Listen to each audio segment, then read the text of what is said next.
Assalamualaikum warahmatullahi wabarakatuh. Selamat malam semuanya. Malam. Untuk memenuhi penilaian ujian tengah semester, mata kuliah manajemen retail, dosen pengampu Dr. Raymond, Sarjana Ekonomi Magister Manajemen Universitas Pancasakti.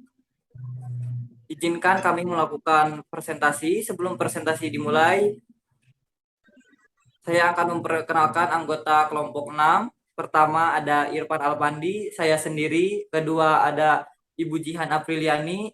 Ketiga ada Ibu Retno Wijayanti. Dan terakhir Bapak Muhammad Imron. Untuk mempersingkat waktu, langsung saja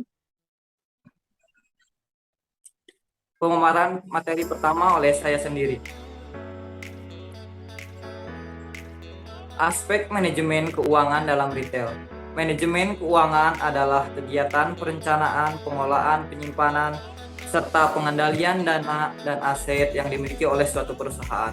Pengelolaan keuangan harus direncanakan dengan matang agar tidak timbul masalah di kemudian hari. Dilanjutkan oleh Ibu Jihan, dipersilakan. Baik, terima kasih Bapak Irfan. Perencanaan keuangan retail. 1. Efisien dan efektivitas operasional manajemen retail akan sangat dipengaruhi oleh kebijakan dan keputusan yang diambil oleh retail dalam memuaskan banyak pihak yaitu pelanggan, karyawan, manajemen maupun pemilik modal. 2. Keputusan di bidang keuangan juga merupakan hal yang penting dalam bisnis retail. Keputusan keuangan adalah komponen integral pada setiap aspek strategi retail. Pada bab ini didiskusikan bagaimana retail mengembangkan strategi untuk mempertahankan keuntungannya bersaing dan sekaligus melihat saranan keuangan yang digunakan untuk mengukur dan mengevaluasi pengelolaan kinerja secara keseluruhan. Next.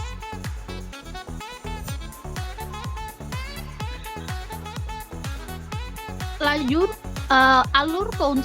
ada alur keuntungan.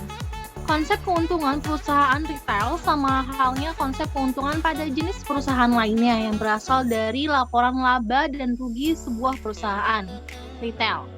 1. Penjualan bersih. Penjualan bersih net sales merupakan jumlah total penjualan rupiah yang diterima oleh retail setelah dikurangi semua pembayaran kembali pada konsumen untuk barang-barang yang dikembalikan. Penjualan bersih sama dengan jumlah penjualan kotor dikurang retur konsumen. Kemudian 2, ada margin laba kotor. Margin laba kotor, gross profit margin disebut juga keuntungan kotor. Margin keuntungan kotor sama dengan penjualan bersih dikurang harga pokok penjualan.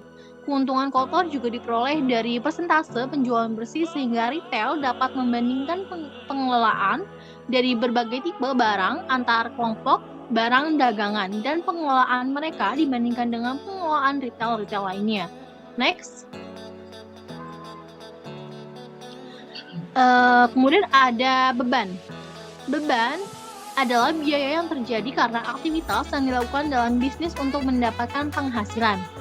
Beberapa expenses dapat dikategorikan sebagai berikut. 1. Beban penjualan sama dengan gaji staf penjualan ditambah komisi ditambah manfaat. 2. Beban umum sama dengan sewa ditambah fasilitas sama dengan beban lain-lain. 3. Beban umum sama dengan gaji semua karyawan selain tenaga penjual ditambah beban operasi kantor ditambah administrasi beban pembelian lainnya. Kemudian 4, beban operasi yaitu adalah biaya-biaya yang dikeluarkan dalam melakukan bisnis untuk memperoleh pendapatan. Kemudian 5, biaya pengeluaran adalah biaya-biaya pengoperasian. Kemudian 6, biaya modal yaitu biaya yang membiayai segala inventaris sampai pembelian lokasi toko baru. Oke, baik, terima kasih Bu Jihan. Sekarang dilanjutkan oleh Ibu Retno Wijayanti, dipersilakan. Oke, terima kasih Bapak Irfan. Selanjutnya di sini ada keuntungan bersih. Keuntungan bersih atau net profit adalah ukuran pengelolaan perusahaan keseluruhan. Keuntungan bersih dapat diperoleh sebelum atau sesudah pajak. Keuntungan bersih itu sama dengan margin kotor dikurangi beban pajak. Keuntungan bersih menilai keuntungan dari keseluruhan perusahaan. Sedangkan keuntungan kotor mengukur kemungkinan keuntungan dari kegiatan-kegiatan pengelolaan barang. Yang kedua yaitu ada alur perputaran. Alur perputaran itu adalah informasi yang dapat digunakan untuk menganalisis alur perputaran atau turnover path. Perusahaan adalah pos-pos yang berasal dari neraca saldo, seperti aset, liabilitas, dan lain-lain. Aset adalah sumber-sumber ekonomi atau seperti inventaris atau perlengkapan-perlengkapan toko yang dimiliki atau dikontrol oleh perusahaan. Liabilities adalah kewajiban-kewajiban perusahaan untuk membayar tunai atau sumber-sumber ekonomi lain sebagai hasil dari keuntungan-keuntungan masa lalu, sekarang, atau keuntungan masa depan. Alur perputaran itu ada pertama yaitu aset lancar. Aset lancar di sini atau current asset adalah aset-aset yang bisa dirubah menjadi uang dalam waktu 1 tahun. Uang yang diterima atau account receivable plus inventaris barang atau merchandise inventory plus uang tunai atau cash plus aset lain atau other current asset sama dengan aset sekarang atau current asset. Yang kedua yaitu ada uang yang diterima. Uang yang diterima atau account receivable, aset ini penting bagi beberapa retail. Contohnya investasi Walmart. Pada uang yang diterima jauh itu lebih kecil daripada Tiffany.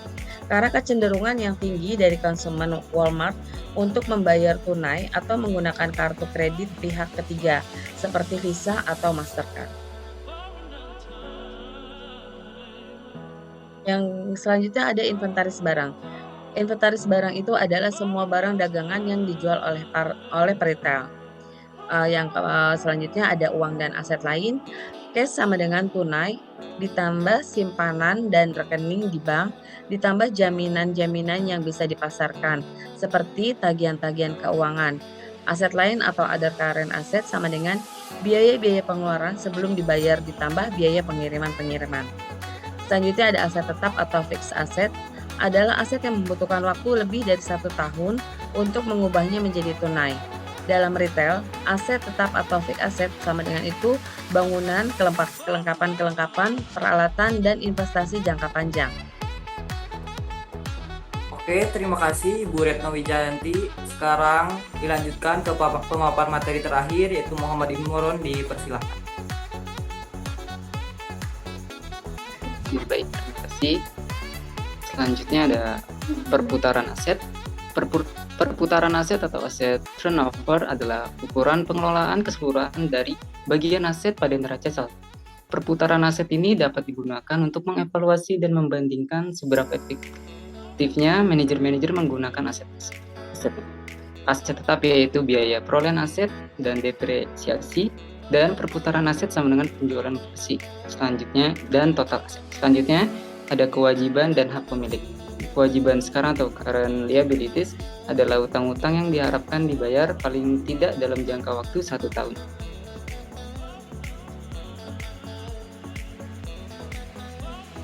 Oke, untuk selanjutnya ada pertanggungjawaban yang paling penting adalah uang dapat dibayar, surat utang yang dapat dibayar, dan pertanggungjawaban yang ditambah, yaitu A.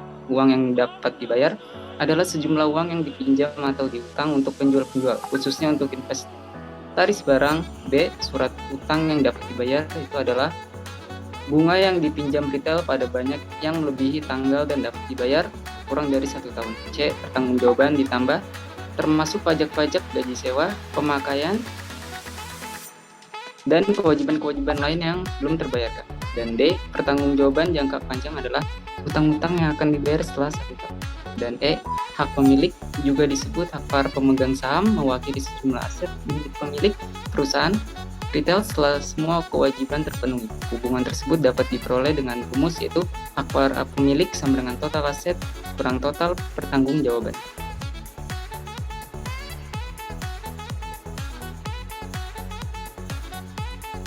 Selanjutnya juga ada pengendalian usaha. Pengendalian usaha dilakukan untuk mengontrol keuangan perusahaan retail yang dilakukan melalui, yaitu audit penjualan. A. Audit penjualan dilakukan dengan mengevaluasi dan mengawasi. B. Grafik penjualan. C. Rekonsiliasi harian dari laporan pos atau point of sales dengan fisik uang dan media lainnya atau kasir. Dan D. Daftar harian pos yang dipakai dengan total pos aktif ISP. Dan E. Kendali nomor register akhir hari dan awal keesokan hari. Sampling cek pengisian formulir, perhitungan per kasir, dan total toko. Selanjutnya ada kendali terhadap persediaan, yaitu kendali terhadap presiden dapat dilakukan dengan area penerimaan barang. Hal tersebut dapat diimplementasikan dalam NOPO, pengapalan, dan jumlah SKU. Oke, terima kasih untuk Bapak Imron. Cukup sekian presentasi dari kelompok 6. Semoga kita semua dapat mendapatkan nilai yang sangat memuaskan. Akhirul kalam. Wassalamualaikum warahmatullahi wabarakatuh.